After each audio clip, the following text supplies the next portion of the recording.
mbokk yeeg xarit yi ñoo ngi leen di nuyu di leen wax juma mubarak di ñaanal ñëpp jàmm ak salaam jàmm ci la lépp xaj waaye nag am nañu ay téléspectateurs un peu partout kon nag dañu ciy jiital ñi nga xamante ne bi ñoo ngi ci hôpitaux yi di ñaan yàlla yal na yàlla saafara jàngoro ya fa ne te nag ñi nekk ci kër yi aussi feebar yal na yàlla saafara waaye nag am nañu ay téléspectateurs aussi yu nekk ci prison au Sénégal yi ñoom mi tamit ñoo ngi leen di ñaanal jàmm ak salaam mbokk yi seen émission Tam Tam ci RTS 2 duñu def rek lu dul kontaan encore une fois ci ñëw ak yéen ci lu am solo éducation et civisme ànd ci ak madame Awa Diop donc madame Awa Diop tey lu mu ñu indil dafa am solo parce que dafa ne le rôle des artistes ci li nga xam ne moom mooy éducation des populations te nag tey dañuy kontaan parce que nag am nañu ay artistes macha allah yu toog ci suñu plateau te nag invité am incha allah danañu ko présenter dans quelques instants xam ngeen ne ci bés bi dañuy am hijab du jour maanaam démonstration muuraay yu rafet yu nga xamante ne bi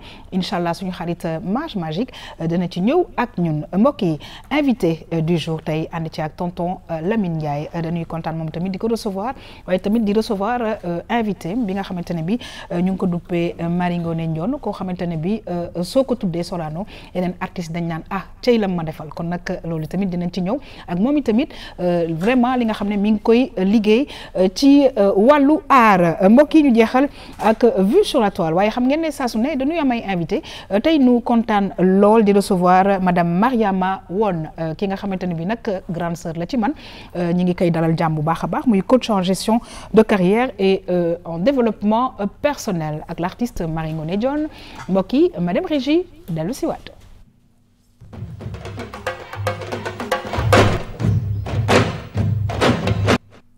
waaw dañuy kontaan nag vraiment mbokk yi ci 4e saison bi parce que am na ñu nga xamante ne bi dama koy wax di ko baamtuwaat ndax kat fële ci hélicoptère bi gis nañ vraiment na ñu ñëwee woon waaye nag bii mooy seen émission bu njëkk fii ci 4e saison bi madame Awa Diop dañuy kontaan saa su ne parce que Awa dañu ne éducation ne civisme saa su ne ñu ci indil yu am solo yu nga xamante ne bii ñun ci suñu bopp d'abord dañ ciy jëriñoo rawatina nag ñi nga xamante ne bii ñoo ngi ñuy seetaan man kontaan naa surtout nag beere bi ni nga ko defee nii I love your style.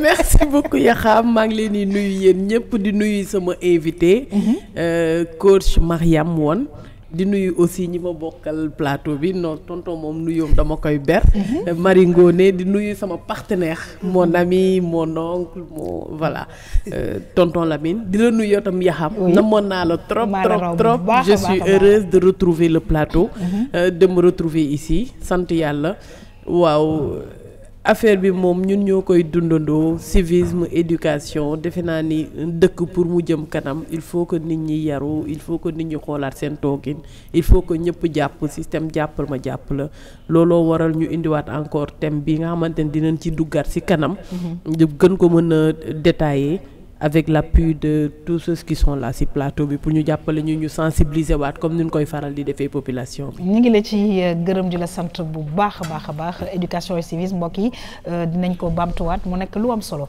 mbokk yi nag bu ñu recevoir tonton Lamine saa su ne dañuy kontaan xam ngeen ne non seulement artiste bu mag la waaye la ma gën a neex ci moom mooy c'est un très grand papa. et un super papa loolu moo tax ñu am un très grand plaisir à chaque fois de le recevoir te bu toogee en tout cas moi ça me rassure tonton Lamine ça a toujours un très grand plaisir de le recevoir mais j'ai pas compris parce que xam nga blanc le plus souvent dafa am ay situation lu tax ñu koy sol te tey le vendredi qu'est-ce qui se passe le blanc symbolise la paix d'accord waaw ci la ñu nekk ci weerub Muhammadu Rasulillah sallallahu alayhi wa sallam dëgg la nga xam ni kenn gënu ko woon bëgg la paix jàmm jooju ci jikko yi la wékku dëgg la jikko yooyu mu wékku nag dafa am ndoxalin boo xam ni moom la bëggoon ci jàmm bi dëgg la moo tax suñ naan nañu roy ci sallallahu alayhi wa sallam sallallahu alayhi wa sallam jikko yaa tax dëgg la kon nag blanc bi nga sol tey. waaw wax dëgg yàlla am na solo te di fàttali téléspectateur ni incha allah RTS dana ñëw aussi ci événement bu mag ngeen xamante ne bi moom mooy Mawlud vraiment nga xamante ne bi sunu mbokk yëpp en tout cas Sénégal dañuy àndandoo ñun ñëpp di ko féete waaye nag di ci nuyu bu baax a baax waa Tivaouane xam naa ne dinañ ci def liggéey bu am solo tonton Lamine tey nga indilaat ñu Marie Ngoné Ndione ñu kontaan ci loolu parce que sànq maa ngi koy wax am na liggéey bu rafet bu nga xam ne mi ngi koy def ci biir théâtre national Daniel Sorano. tout à fait li tax Marie Ngoné dellu si waat dama ni ci moom la ndax dañ ni ku sangu ne xub sa saaboo doy te Marie dafa nekk jigéen ci jigéen ñi gu ñu ràññee. dëgg la liggéeyam mu di ko def na mu waree caxaanu ci fawu ci kafu ci lu muy teg ko ci yoon. maanaam comme ni suñu borom waxee rek. seen benn tànk na ngeen ko teg ci njub. bi ci des ngeen teg ko ci dëgg. dëgg la loolu moo tax ma ni. na dellu siwaat du ñàkk lu ñuy weccoog moom. xëy na mu dolli ñëwaat ci li nga xam ne nii gisuñ ko rek ci liggéey bi. dëgg la waaye ci li muy jëfee la. dëgg la parce que boo gisee ñuy wax royukaay.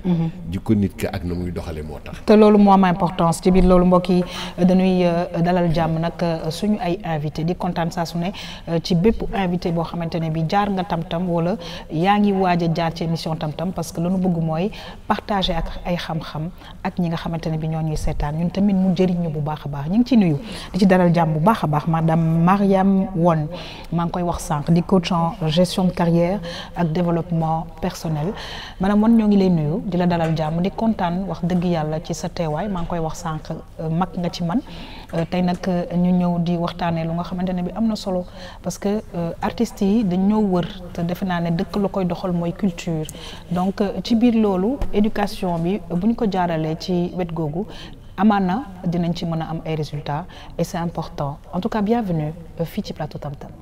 merci beaucoup Yakham merci ñi ma bokkal plateau bi man tam di bëgg rek nekk fii di wax ci sujet boo xam ne man daf ma amal importance.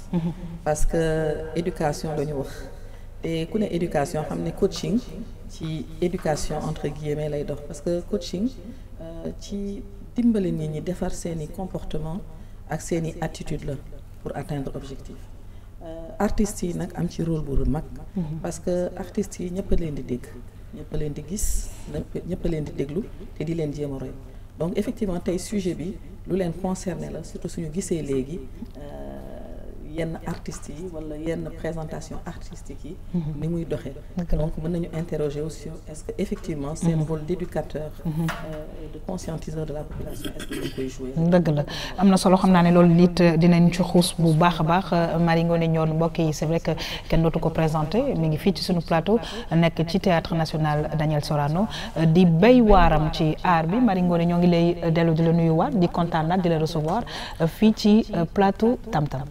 waaw man itam maa ngi am mbégte dellu siwaat fii xam naa ci plateau bi tey moom tonton Lamine daf maa jël parce que dama nekk ci préparation benn événement moo tax ma sonn sax di dox ndax comme ni ma la koy damay fêter sama 25 ans de musique 25 ans de musique waaw damay fêter sama 25 ans de musique Inch'Allah ci loolu laa nekk alors mais su fekkante ne yéen da ngeen maa oo vraiment pour wax ci éducation ci rôle artiste ci éducation damay sawar ci ñëw ci dëgg la vraiment man saa yi ma ñëwee RTS ni ma la ko waxee mbégte laa fiy ñëwee dëgg la ndax sànq dama la nekk 94 mais sax du 94 parce que booba bi may enregistré fii génnewuma album 84 la woon 1984 parce que démb recevoir nañu monsieur Alioune Badara Bey moom nee na c'était en 82 yow en 84 en 84 donc avec Martin Faye tout à fait ñu ngi koy nuyu d'ailleurs ak Pedre Ndiaye ak Abou Alassane Niang voilà parce que booba RTS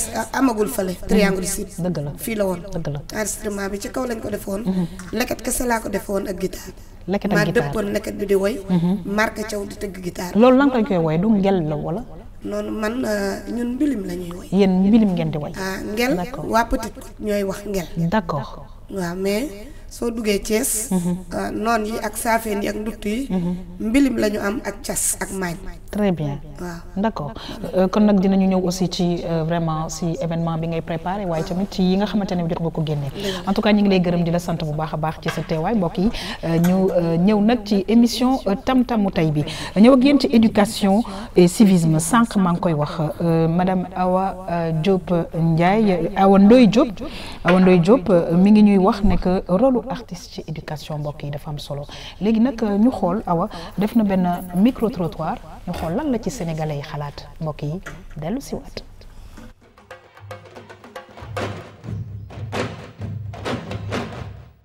jamono yuñ toll yi daal gis naa nekke daal ñoom daal artistes yi daal seen comportement ci télé bi daal des na daal parce que parfois da ngay seetaan yenn artistes yoo xam ne yenn par exemple yenn affaire yu ñuy wone du refléter daal société bi. théâtre bi léegi moom day yàq société bi carrément parce que nit ñi buñ koy xool di ko seetaan di déglu dañuy defe ne loolu mooy réalité bi les gens ne font que copier ils ne regardent pas le bon côté ou le mauvais côté ñoom daal dañuy ñëw rek jeunesse bi noonu la. ah noonu laa ko gisee.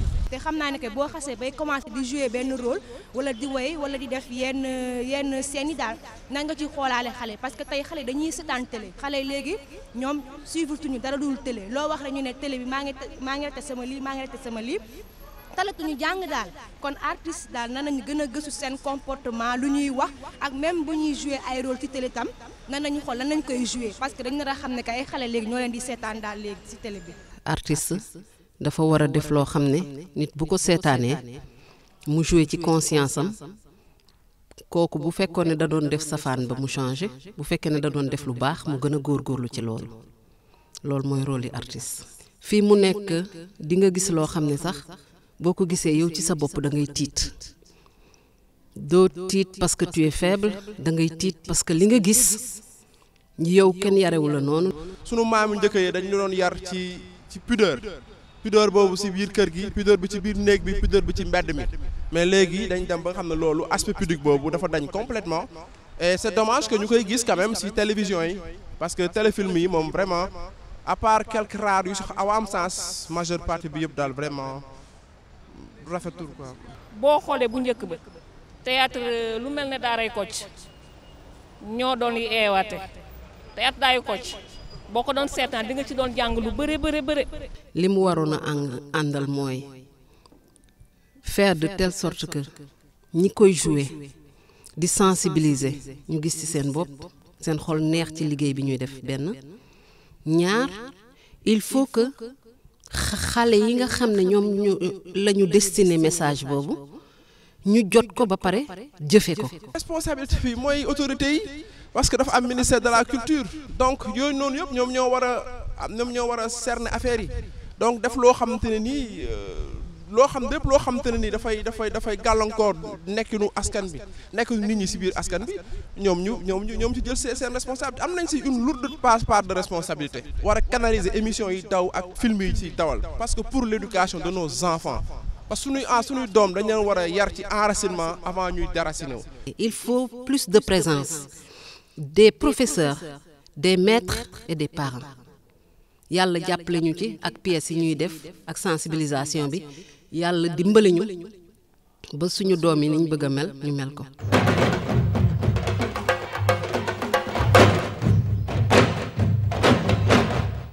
mu doon micro trottoir bu nga xamante ne bii wax dëgg yàlla am na solo parce que sénégalais yi ñoom ci seen bopp ñoom prononcé wu alors c'est vrai qu'on a beaucoup parlé de théâtre mais je pense que de manière générale defe naa ne ci fànn yëpp la ñu mën a jaaree xëy na pour gën a am li ñu bëgg ci population bi parce que dañu koy faral di wax ci ndaw ñi la ñu war a mën a commencer mu jëm ci kaw pour que la ñu bëgg ci Sénégal ñu am ko en tout cas sujet bi xam naa ne waxtaan bi dana neex. waxtaan bi dina neex loolu parce que man sama question sax tonton Lamine laa koy njëkk a adressé. parce que defe naa bu ñu waxee artiste rek automatiquement comédien bi la ñuy gis. mais j'aimerais bien que tonton Lamine nga dellusiwaat ci kan mooy artiste parce que artiste mooy kuy dund aar. léegi ñan ak ñan moom la ñu mën a woowee artiste xëy na balaa ñuy mën a xuus ci sujet bi mën a avancer pour que population bi tamit comprendre ñan la ñuy cibler carrément. tout à fait. waaw li ma la ci mën a wax moo di képp koo xam ne yaa ngi def lu jublu ci aar artiste nga artiste moo ëmb ñi nekk ci biir art bi ñëpp mais bu nee la artiste nga dafa am ay discipline ak i domaines yoo xam ne nii moo ci ëmb lu mel ni théâtre bi par exemple woykat bi wala fecckat bi wala ki nga xam ne nii day plasticien bi exactement ak ki nga xam ne nii dafay peinture yooyu yëpp ñoom ñëpp ñoo bokk artiste bi ñuy doon alors loolu li leen di différencier mooy kii kat ma nga ci bind ba kii kat ma nga ca yett ga kii kat ma nga ca théâtre ba kii kat ma nga ci moom moo leen di différencier absolument maintenant pour en revenir ci comédien bi ñuy wax comme yow ni nga ko waxee comédien dañuy natt ci moom ab njàng boo xam ne nii moo koy mën a may xel moo xam ni livre boo yëkkati jox ko téere boo yëkkati jox ko dana mën a toj la ca nekk xam la mu ciy wax parce que loolu dafa am importance télévision yi li ñu waroon def mooy di ci def ay émission ñu koy bennal bu ko defee kenn ku ci nekk li ñuy jooytu ci comédiens yi et nit ñi dinañ gis ne lii kat soppeeku na parce que wax nañ ci loolu te nii la ndekete dafa am ay xale yu bari yoo xam ne ni dañ bëgg rek nekk comédien gis neen peut-être benn Baye Eli gis nañ benn Lamine Ndiaye gis nañ keneen ak keneen bëgg nañ mel ni moom parce que dañu yaakaar ne xëy na buñ ci duggee rek xaalis bi dikk alors qu'en fait du loolu et surtout bëgg nañ ko mais xëy na non seulement gëstu bi di am wala topp ci ginnaaw ñi nga xamante ne bi am nañu expérience bi dafay am solo da ngay jëjëg ba si yàgg rek gis des choses yu nga xamante ne bi tu te dis tiens lii ñi fan la ñu jógee ñaari ci nekk topp ci ginnaaw ki nga xam ne nii am na ci expérience le plus souvent li koy yàq mooy ki nga xam ni moo nga bëgg a topp ci diw am beneen diw boo xam moo naan ko daf lay nax rek du ko encouragé daf naan ko walla xamul dara kiiwul parce que Sénégalais fii koo ci gis mu nekk lii bëggul moroomam raw ko ci loolu walla leneen très bien alors ñaan daal di dugg ñaan boobu nag mooy tax moom it mu daan ne ko voilà kii xamul dara ndekete man maa ngi wekku ci moom te ndekete yoo très bien alors ñu ñëw nag vraiment ci sujet bi parce que da nga ne rôle des artistes dans l'éducation de la population rôle des artistes dans l'éducation te gis nañu reportage bi population bi ñoom ñoo wax xam nga mënoon nañ dem dugg Sorano seulement mais dugg nañ Sorano mais dañu dem aussi ci mbedd bi pour interpeller boo xoolee am nañ 3 catégories de personnes dañu am jeune am moins jeune am un vieux bu wax pour ñu xam ni que loo xamante ni la population bi dañ dem ba dañu am les mains liées parce que ñoom fi ñuy yegg population bi mënuñu fa yegg mooy dem ci rajo bi dem ci télé bi et cetera te daf ci am kenn koo xamante ne am na wax na lu am solo mooy enracinement dañu am ay valeurs keneen ki ne copier rek la ñuy def est-ce que loolu yëpp aussi duñ ko xoolaat et cetera je pense que coach tamit mi ngi fi dina mën a apporter contribution am si concrètement ñun lan la ñuy xaar si artiste bi nga xamante ni mag ñi dañ koy xool xale yi di ko xool te ñëpp xam nañ ni xale copier rek lay def lu mu gis loolu lay reproduire at madame Wane waaw effectivement xam nga li ñu fi dégg yëpp ci micro trottoir bi tonton Lamine li mu tontu ak Awa li mu wax loolu léegi yëpp delloon nañu ci éducation à la base ak enracinement xam nga ñun avant ni ñu doon jàngee transmission la woon mag ñi dañ ñu doon jàngal ci biir kër yi bi kër yu mag yi amee boo toogee nekk une jeune fille très tôt di nga am toujours sa benn xaritu yaay bu lay yee ci àdduna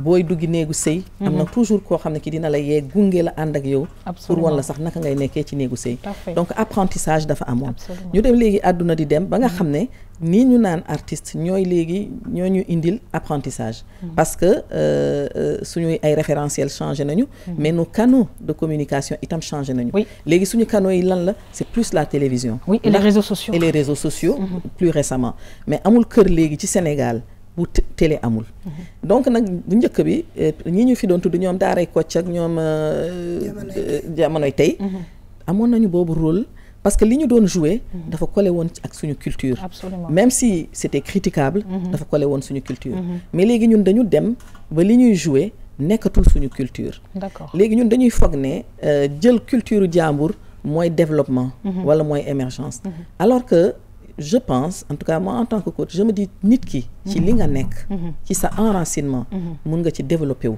Absolument. Alors juste un exemple par rapport à justement cet enracinement ba développé wu on voit les Américains ils se sont basés si ñoom seen culture tout à fait exporté ko et puis de telle sorte que les gens l'ont adopté et je pense que on pourrait faire la même chose.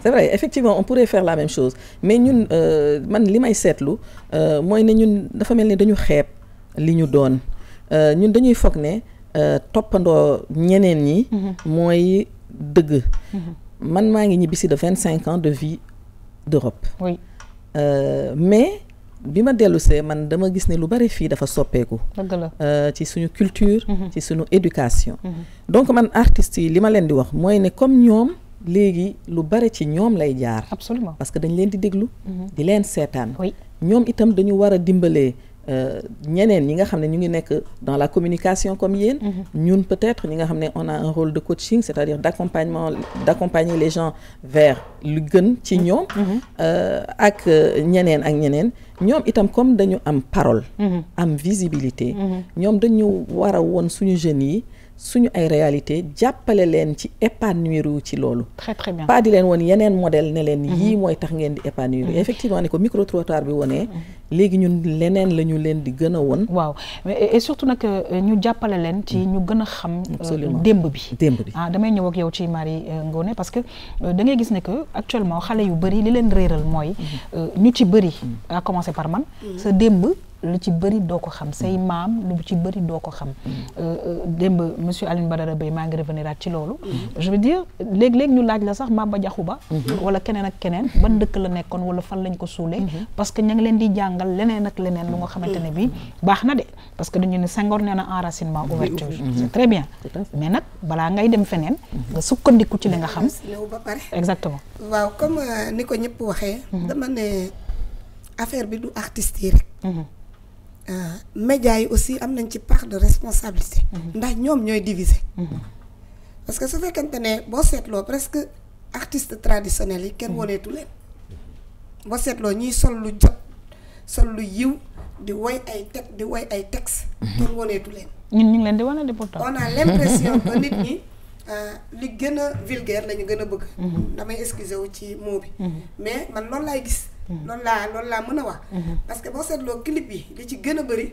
mooy clip yi nga xam ne maanaam duñu maanaam yeetewuñu comme ni ko sama mag Thione Seck waxe woon yeetewuñu diglewuñu léegi yow en tant qu'artiste yow ban rôle nga war a jouer en tant qu'artiste et puis li ci gën a intéressant dans tout ça ci man Awa mooy que dañu am artiste bu ne c'est-à-dire kii mën na yee côté séeréer bi kee mën na yee côté joola bi et cetera et ça je trouve que loolu tam c'est important non seulement pour les enfants qui sont ici mais pour ñi nekk à l'étranger aussi si man personnellement man su may woy tout le temps am na fu ma ko teg su may woy tout le temps dama koy teg ci ay parce que soo seetloo comme clip bi ma joxe léegi nii ma ne aboxaat boobu damay ne jàppoo leen jàppalante d'accord yàlla jàppale leen ku mën lu baax jàppaleel sa morom te yàlla rek tax ndax ñun bu ñu jàppoo jàppalante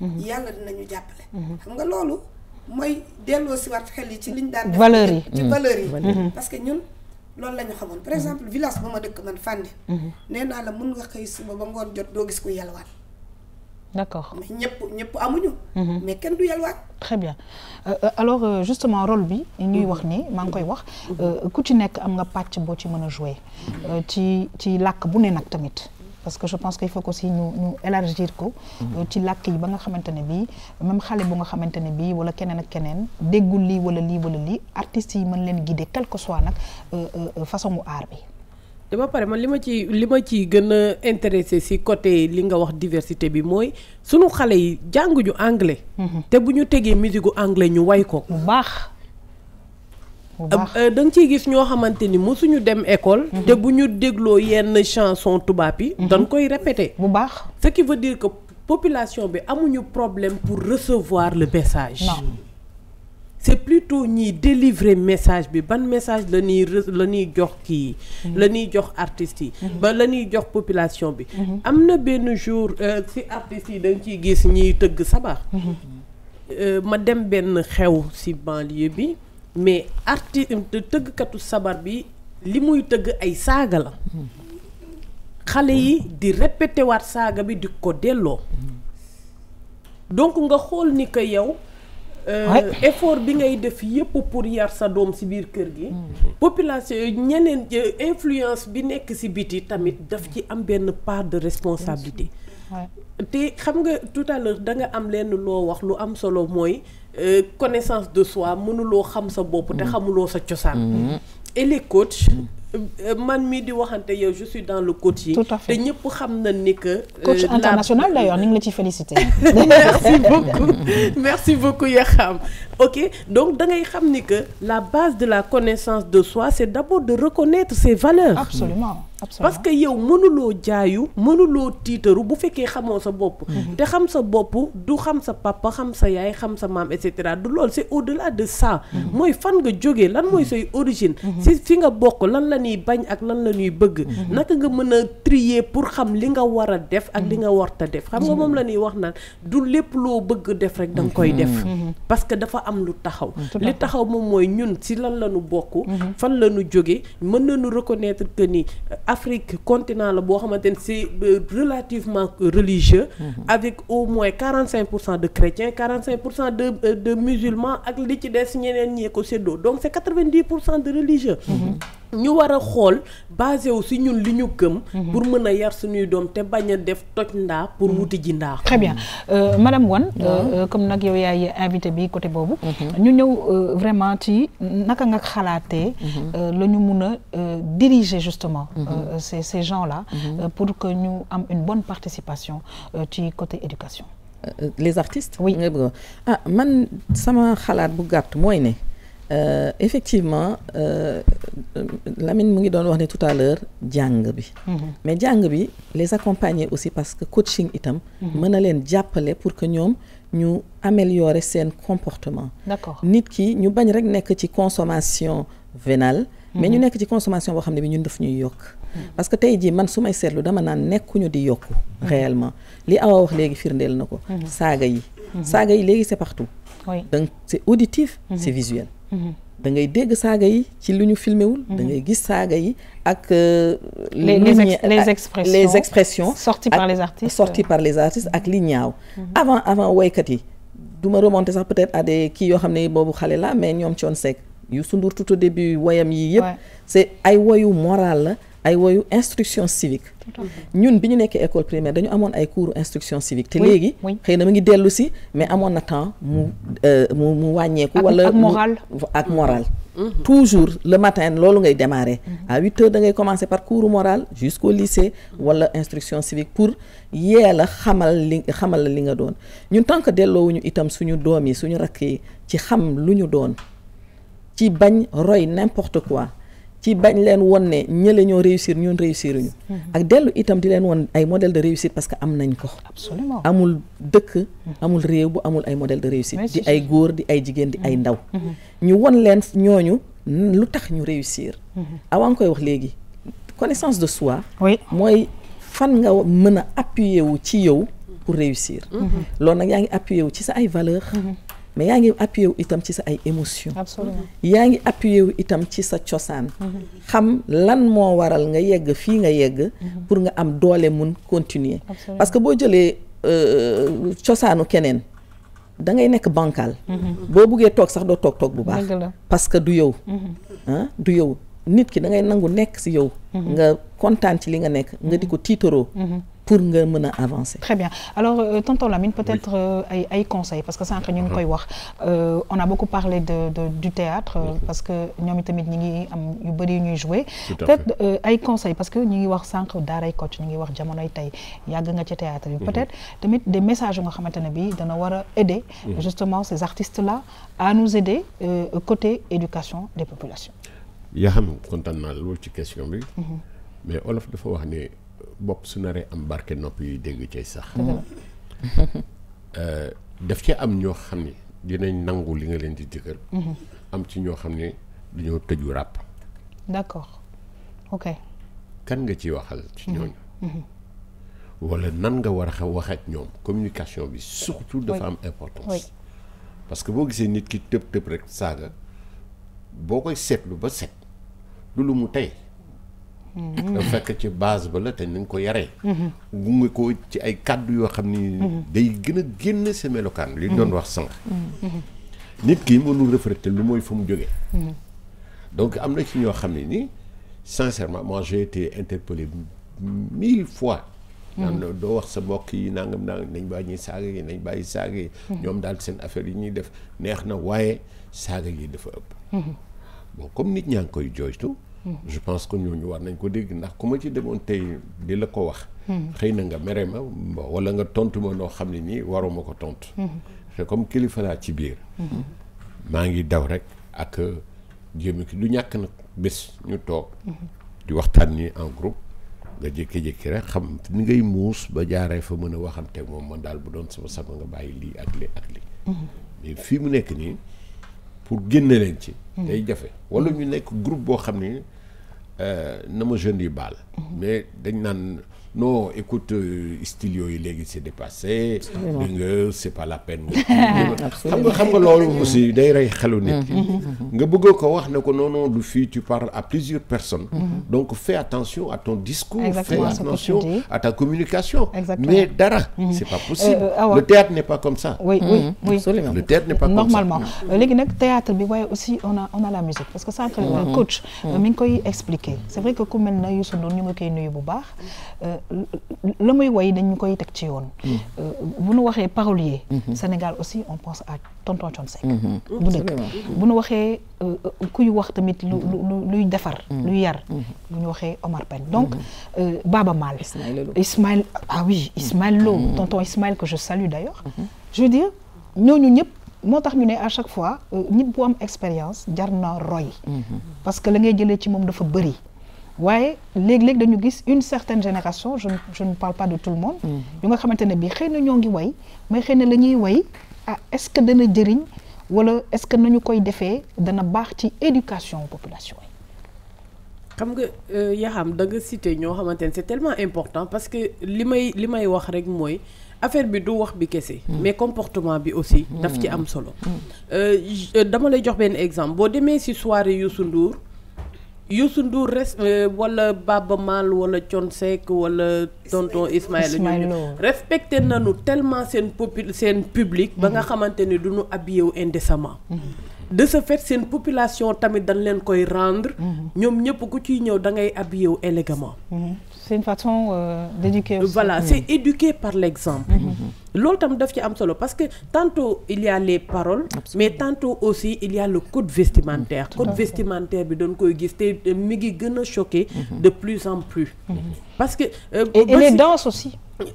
foofu sax damay foofu laa naroon a tëjee parce que danse yi ak ni ñu koy solo ak yi ñu ciy teg ci kaw loo xamante ni ci néegu biir la jekkoon nga teg ko ci plateau bi xale yi yaakaar ni que lii moom mooy àdduna nga gis benn góor bu sol benn couleur di way defe naa ni ñun ñëpp jot nañoo génn suñu dëkk nga dem ci dëkku tugal yi ku ci nekk xam na ni que boroom ñaari tur yi dañu am façon bu ñuy solo boo te am na yenn couleur ci góor boo ko solee automatiquement foofu noonu xam nañu fi nga bokk léegi ñun duñu comprendre lan mooy code couleur yi ñu bëgg ko sol bëgg ko incarner de ba nga xamante ne après dañ ciy yàq suñuy doom ak dem na ci ba ci biir université yeeg consorant parce que même pour modifier seen code vestimentaire c'est tellement difficile parce que dañuy jàpp ni que lii mooy mode mais du mode yëpp moom moo baax. Très bien en tout cas on me dit de l'autre côté dañu naan terminer parce que rek Del Malick c'est vrai que su ma amee ñaari coach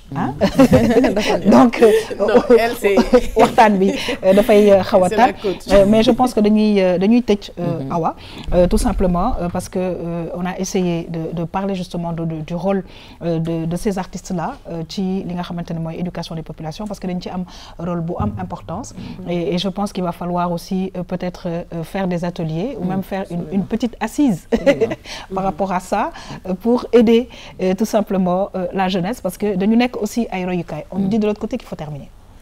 waaw donc damay bàyyi rek sama coach moom mu yeggali mu terminer. Ouais, mais c'est dommage gàtt na mais c'était très bien. Déjà entamé nañu dara man de ni may terminer rek mooy li nga wax effectivement.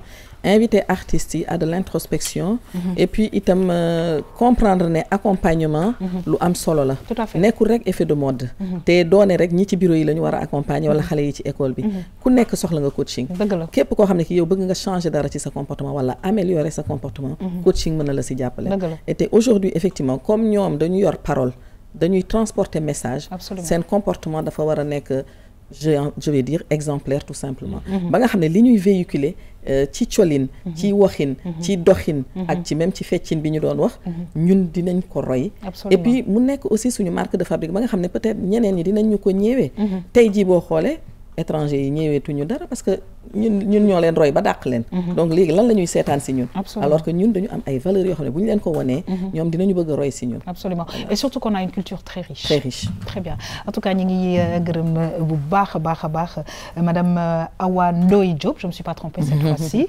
di remercier sunu coach bi nga xamante ne moo nekkoon ak ñun tey madame Mariam Wane di ko sant di ko gërëm bu baax a baax comme nu mu ko waxee c'est vrai que c'est tellement large on n'a pas pu tout développer mais je pense que dina dellu si waat inchallah pour ñu gën a cee xuus parce que vraiment artistes yi am nañu rôle bu am importance bu nga xamante ne bi ñoo ngi koy jouer waaye Marie Ngoné wax na tamit lu am importance aussi mooy médias yi tamit ñoom tamit am nañu rôle te defe naa ne ci biir rôle boobu ñu ngi ciy góorgóorlu bu baax a baax pour xool naka la ñuy defee ba mu gën a baax en tout cas RTS dañoo sas lu am solo parce que dañu ne informer divertir tamit mais tamit éduquer loolu dafa bokk ci li nga xamante ne bi dañu ko sas ñun waa RTS ñoo ngi gërëm ñëpp di sant ñëpp mbokk yi di la jox rendez-vous inchallah beneen bés inchallah ci li nga xamante ne bi moom mooy éducation et civisme mu nekk lu nga xamante ne bi macha allah faaw ñu gën ci góorgóorlu. inchallah rabbi di ñi ngi ñëwaat ak yeneen numéro saison 4 mi ngi doog a démarrer. donc lépp la ñuy xoolaat. merci beaucoup mbokk yi nag ñu daal di xuus xam ngeen ne à chaque fois ci bés bi dañuy ñëw ak yéen ci li nga xamante ni moom mooy ijab ñu xool tey naka la mage magique def ak ñun mbokk yi dellu si waxtaan ci.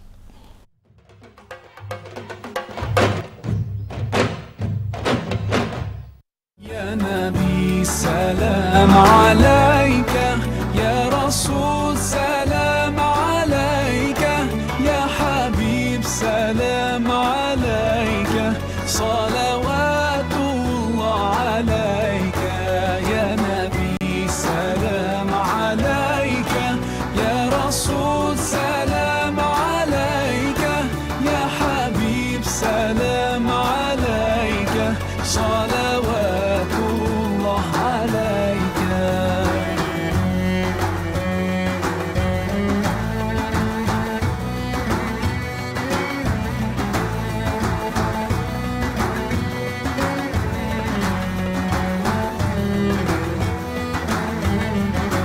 يرتوي بالحب قلبي حبي خير رسل ربي من به أبصرت دربي.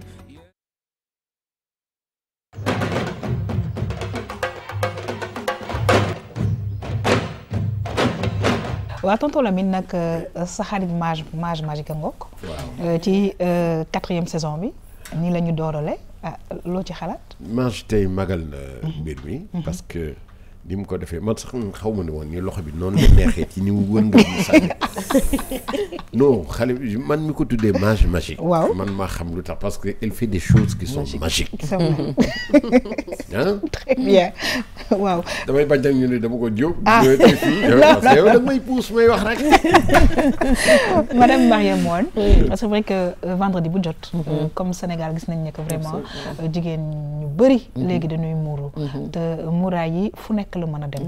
léegi su ko defee saa su ne ñuy jàngale.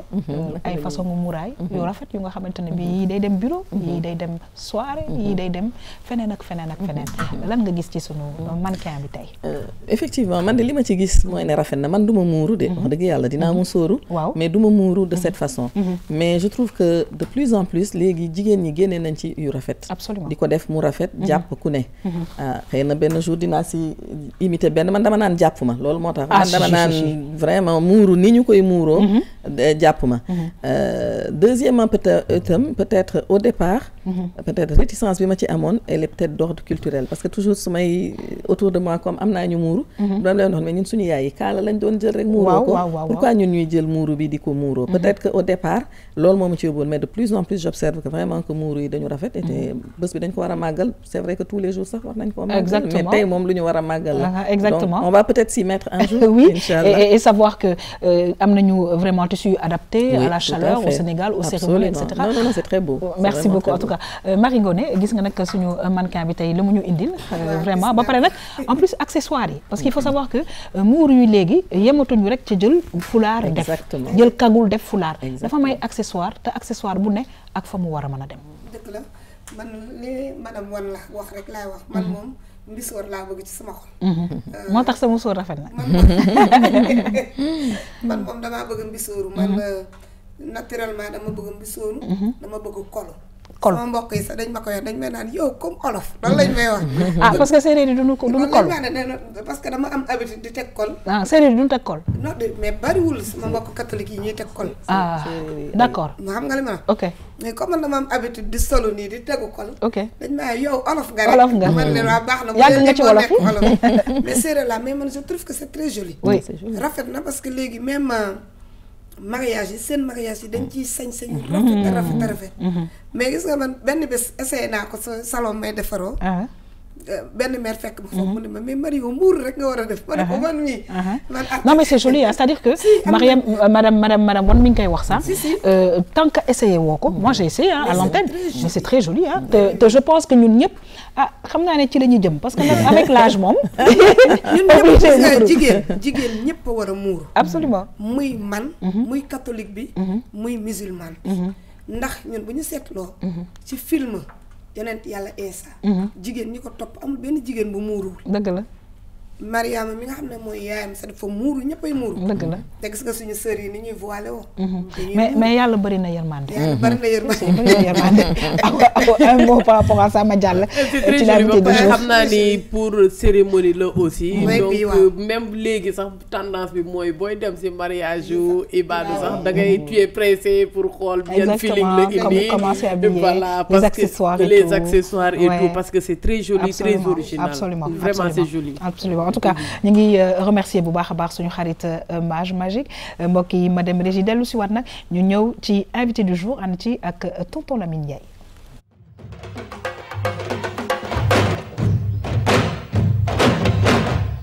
waaw tonton Lamine nag sànq wax nañ ko waxaat nañ ko waa Sorano nag moom dañ leen di beral ngërëm bu baax a baax parce que liggéey bi nga xamante ne bi Sorano yàgg na ko def yàgg nañu ànd ak le président poète Léopold Sédar Senghor di wane suñu culture fu ne te la ma neex ci biir loolu mooy que ci biir Sorano Sénégal la parce que bu ñu nee Sénégal Dakar du Dakar rek donc ethnie yëpp te nag la ma ca neex mooy ña fa ne dafa mel na làkk yëpp mën nañ ko ndax awu yeeg way yeeg pecc meeg donc mu nekk lu extraordinaire te ni ngi nii di gis Sorano nga xamante ne bii ñun RTS 2 macha allah ñi ngi nekk juste en face muy lieu boo xam ne tonton Lamine macha allah lu ne xew na fa ku ne ñëw nga fi. waaw nekk na bërëb boo xam ni duyukaay la.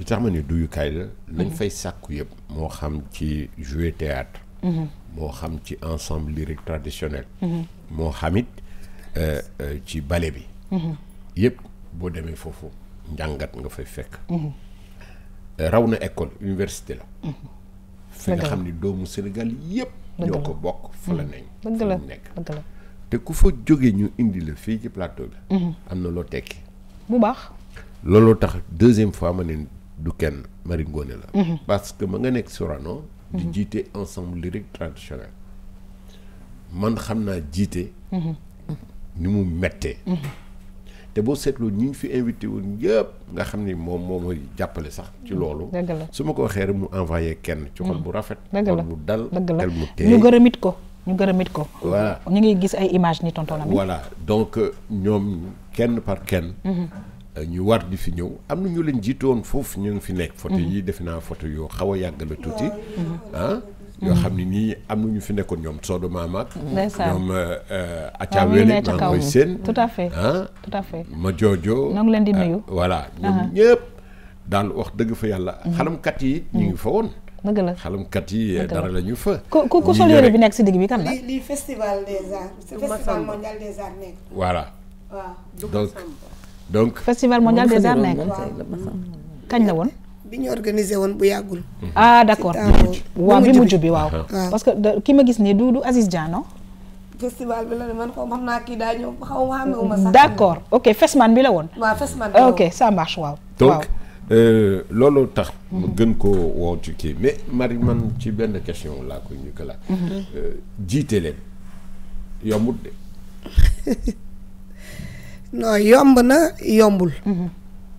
xam nga su fekkante ne dangaa jiite. te nga nekk njiit te bañ a nekk chef. jiite bi day yomb. la différence est de taille hein. n'est-ce pas nekk waaw. voilà parce que su man ba may jël ensemble lyrique. bi Soda Mama retraité Malick Socé aussi. dama leen wax ne leen ñun ñëpp ay chef lañu ay ñun ñëpp ñoo jiite. maanaam ensemble bi. parce que man kese mënuma doxal ensemble bi. dëgg la. parce que su fekkente ne ñun suñu xol yi àndut. duñ def dara lu baax. surtout ci ay woy ak musique. maire yi dañ ma daan nettali ne bu ñu xuloowaan ak paa yi dañuy bàyyi ba spectacle am. soo yëkkatee sa woy ñu wala dafa raas mbax tata ñu la raas mbax nga gestu ñu wala fu ñu xool fale. parce que yooyu day am tamit. léegi wala nga répété morceau bi nga dem ba plateau ñu xalamal la leneen. xam nga doo dellu ginnaaw ne du bii laay woy di nga ko woy par force. alors loolu nag daluñu wax dëgg ne yàlla. ensemble bi ñi fa des nouvelle génération bi vraiment ñoo gën a compréhensif. d'accord waaw parce que ku ci nekk da ngay wax sa xalaat. ok maanaam ñun dañuy travail en commun la. maanaam ñëpp ci travail d'équipe la. ok parce que ensemble lyrique. benn nit mënu ko jiite. ndax ma ñëwee dama ne Ndeye Fatou Ndiaye mooy première conseillère. ok Malick Socé mooy deuxième conseillère ci man. d'accord Baboulaye mooy chef d'orchestre mooy arrangeur. Baboulaye Sissoko. voilà Boydo mooy secrétaire. d'accord alors léegi xam nga déjà équipe boobu lépp lu may def. dañ koy waxtaane ba pare. ñu soog ko yóbbu ci ñeneen ñi ci des. maanaam deful ñu rek Marie Ngoné yaay chef yaay dogal yaay def lépp. déedéet balaa ma dogal dara. damay waxtaan ak ñooñu ba pare. ba ñooñu joxe seen kàddu joxe seen xalaat. ñu soog a dem. très bien te ensemble li gis nga kenn amul droit sol fa robe taxaw di woy. robe ñun bu ñu ko solee c'est parce que c'est en dehors de l'ensemble lyrique. d'accord mais ensemble lyrique grand boobu rek la ñuy sol. waaw mooy sunu tenue rek. grand boobu rek la ñu am droit sol avec l'ensemble lyrique. très bien kon maanaam dañu bëgg comme ñun ñooy représenter le Sénégal.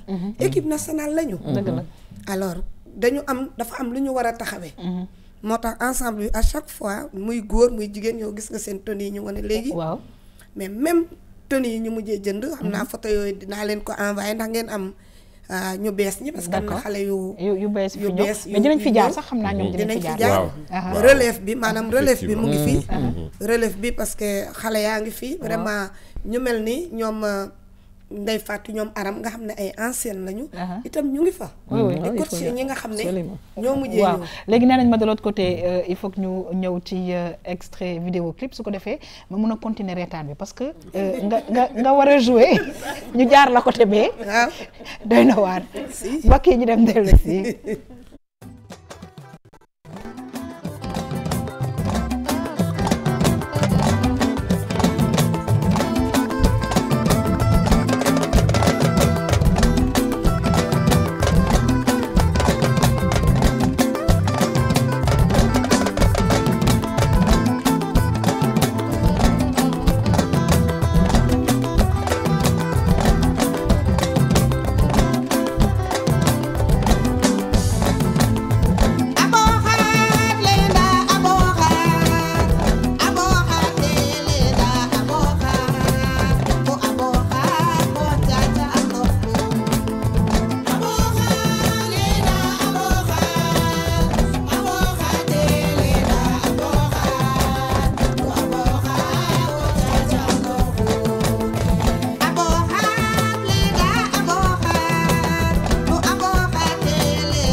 kon nag mu doon lu rafet parce que nag vraiment culture séeréer bi ñoo ngi ko ci gis muy abooxaat xëy na nga fàttali ñu waat ñu parce que yaa ngi koy wax ne ay valeur ngay indiwaat te mu am solo tamit. waaw boo seetee clip bi.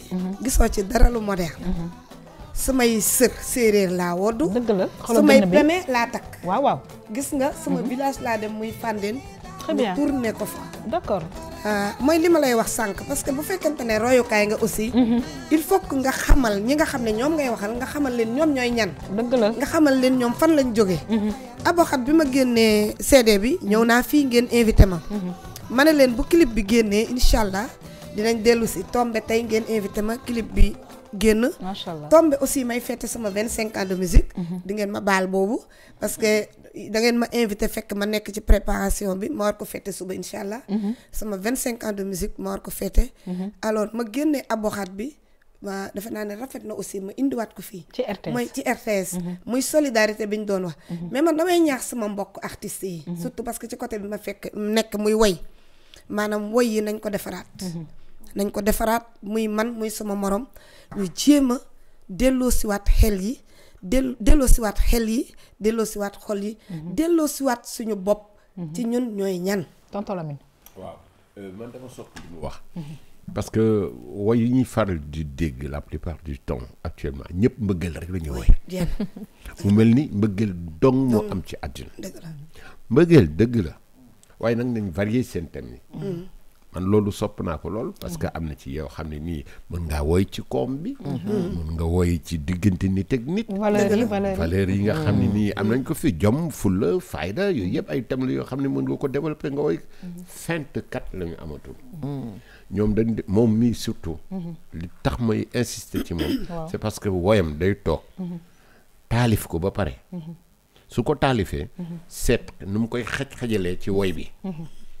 parce que xajal ko baat yi mën nañ bañ a topp rythme woy bi. tout à fait te foog nga natt ko ba mu yem ci rythme bi nga xam ne woy bi du dépassé. bu naree dépassé nga indi beneen tekkin woo xam ne mooy gën a ànd te même chose lay doon te du yàq dara ci woy bi. très bien xam nga yaa xam na ma ci yokk rek mun nga woy amour mais pas amouru mbëggeel.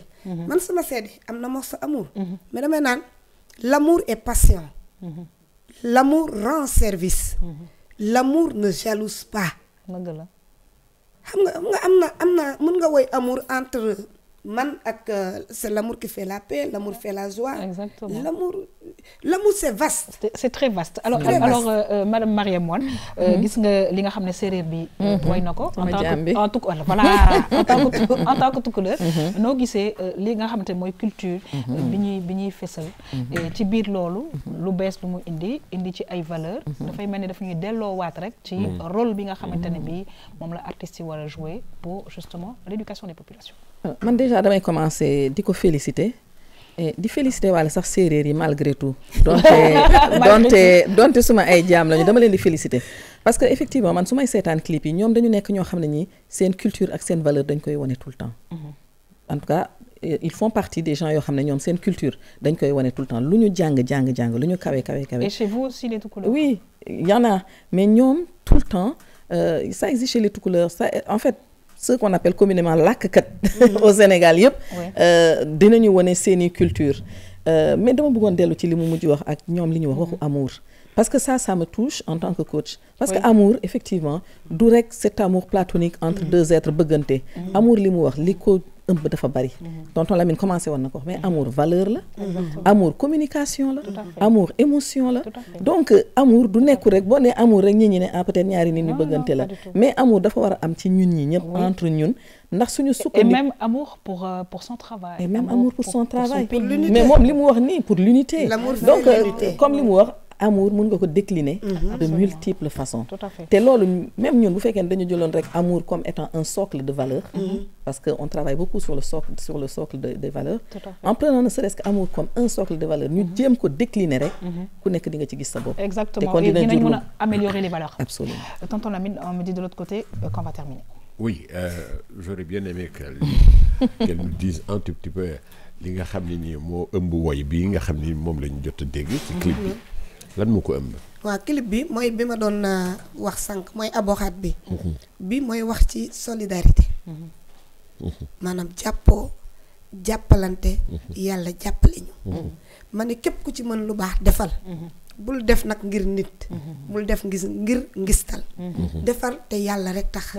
ndax saa yoo defee te yàlla rek tax. yàllaa lay fayal bopp. loolu la woy wi ëmb surtout. waaw mooy aboxaat bi mooy sama album bu bees bi génn bu yàggul noonu tombé ñu war a fêter les 25. 6e anniversaire. waaw 6e anniversaire kon nag du ñu def rek lu dul daal di ñaan rek aboxaat ñun ñëpp ñu ñaan aboxaat. aboxaat bu dëgg ñun ñëpp ñu abox rek. ñëpp ñu abox. waaw kon nag abox à vous. abox aux téléspectateurs. ñu jeexal ak vue sur la toile.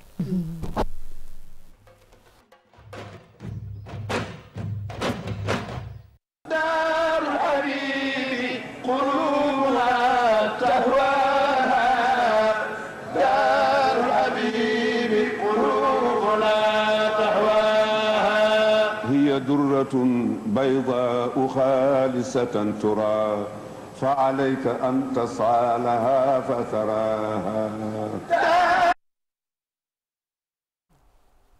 waaw mbokk yi nag fallait que ñu indi façon bu mel nii ci vue sur la toile tonton Lamine lu tax ndax ñi ngi jëm ci mawlud te nag macha allah yàlla dafa baaxee Sénégal ay mag.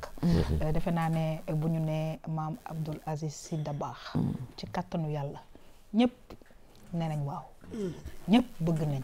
ñëpp kay c'est un amour boo xamante ne bi ñëpp ànd nañu. bu ñu nee sëñ Fallou Mbacké Balla Aïssa. macha allah amour. ñëpp bëgg nañ.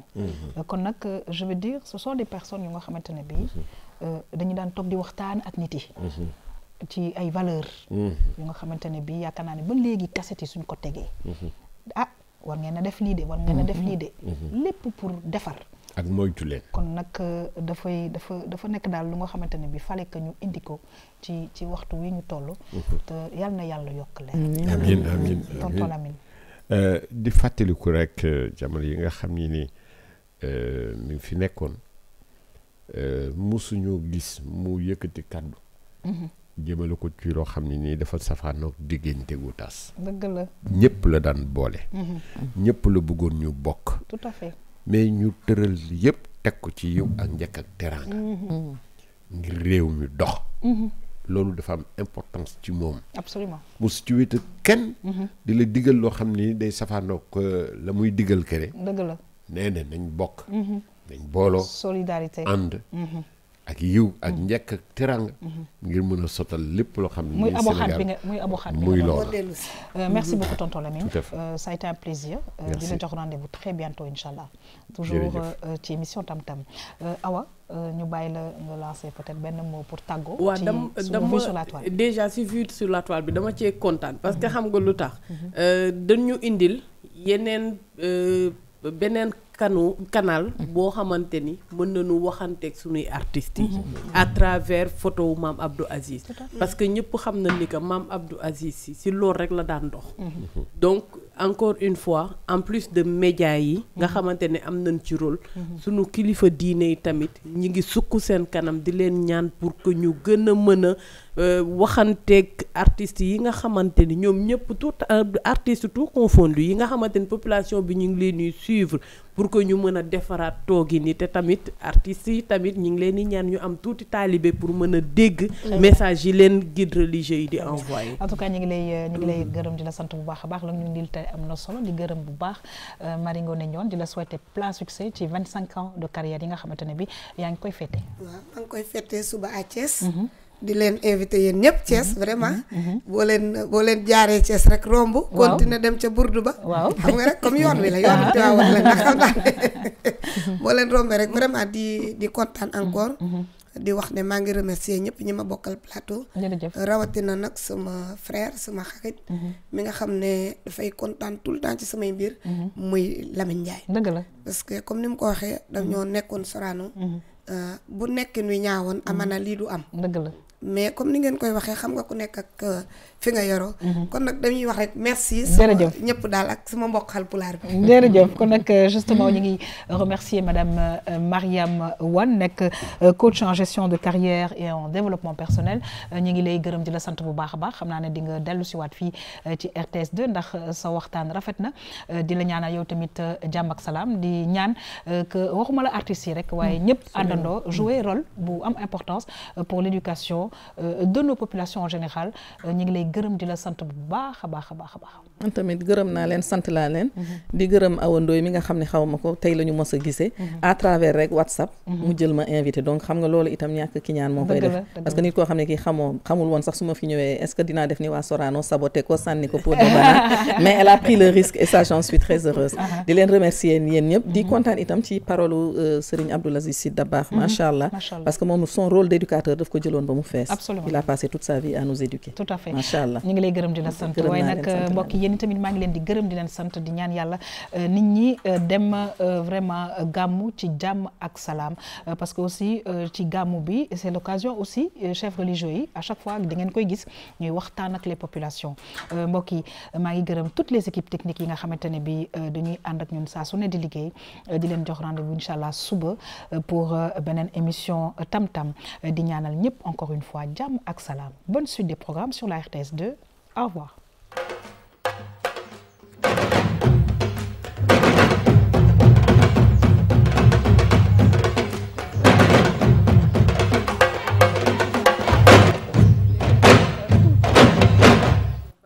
Après journal 20h.